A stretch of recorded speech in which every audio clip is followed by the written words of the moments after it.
ఈ వీడియోలో చూడండి, ఆకాశం నుంచి దేవుడు తన సైన్యముని పంపించాడు.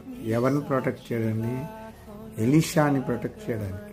ఎప్పుడైతే చుట్టూరు వాళ్ళకి సైనికులు ఆక్రమించినప్పుడు ఆయన ఒక చిన్న బాలుడితో ఆ మధ్యలో చిక్కుకుంటాడు. అప్పుడు ఆయన అంటాడు, మనకి వీళ్ళకంటే ఎక్కువ సైన్యం ఉంది చూడు అని దేవుడు ప్రార్థన చేస్తాడు.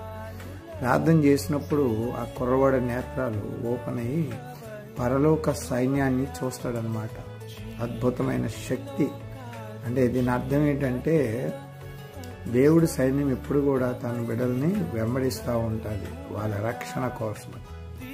ఇదో అద్భుతమైన సన్నివేశం చూడండి, బైబిల్లో దేవుడు మెన్షన్ చేశాడు. కాబట్టి నీ పాదములు రాయి తగలకుండా నిన్ను తన దూతలకు ఆజ్ఞాపించిన వారు మిమ్మల్ని ఎత్తు పట్టుకున్నాను అని బైబిల్ చెప్తా ఉంది. కాబట్టి